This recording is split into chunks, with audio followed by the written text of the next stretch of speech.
multiplicity of agreements that we are signing, the actions that are being taken, and it is not just government to government, but it is also with respect to different players within our countries. We are also seeing the signing of agreements by our respective private sector organizations.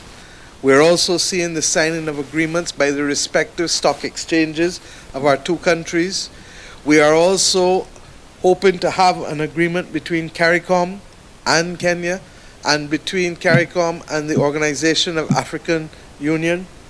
And it is against that background that, as a result of your trip to Bridgetown and our meeting with the chairman of CARICOM and the Secretary General of CARICOM, that we proposed to be able to host the first CARICOM Africa Summit, and you have graciously accepted that that should be in Nairobi here in June, on the eve of the Commonwealth Heads of Government meeting, which will take place in Kigali.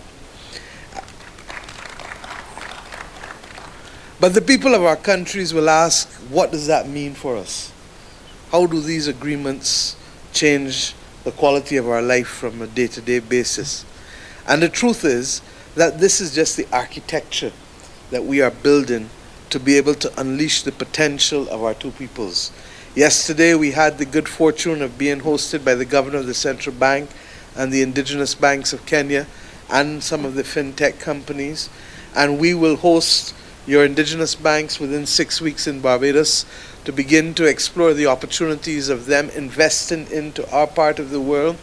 Barbados has lead responsibility for the CARICOM single market and single economy, so that we're conscious, just as we are in a region where you belong to the East Africa community, as well as now the Africa Free Trade community, we also will be able to open up for you the wider CARICOM Caribbean community. And to that extent, therefore, our entrepreneurs and our businesses will have access to larger markets and greater opportunities, the ability to also encourage investment between our two countries such that we can have our indigenous private sector diversify their investments.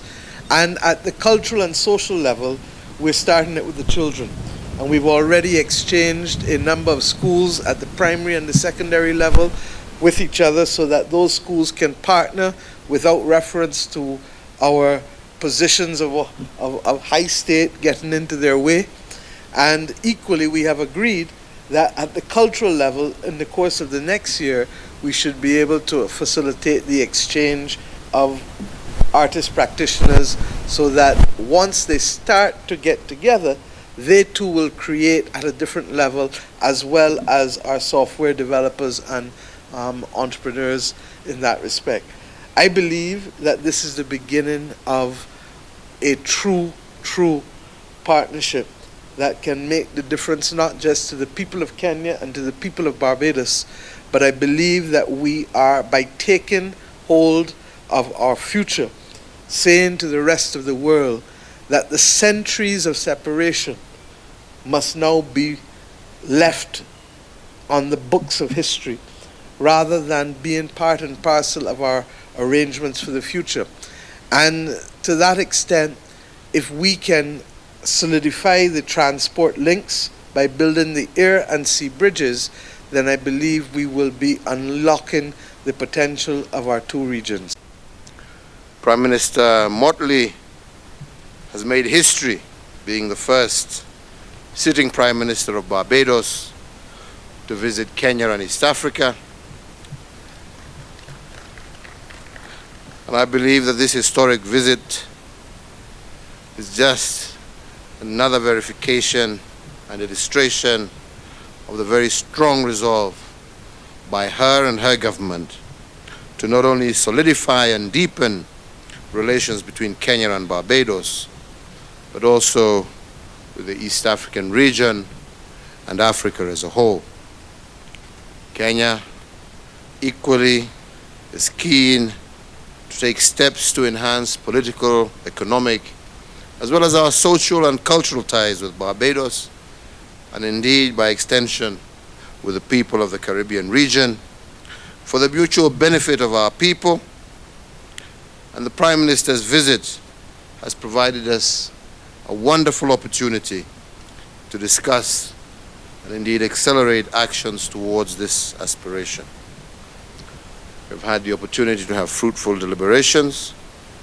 She has had the opportunity to meet many government officials, but also private sector players and other citizens of our country.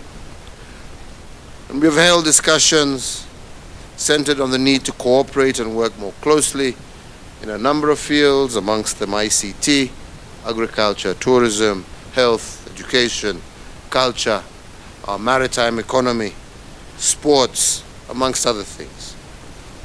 We've also discussed and agreed on mechanisms for boosting commerce and explored ways of overcoming the challenge of connectivity, which remains a huge trade barrier between us and which needs to be addressed.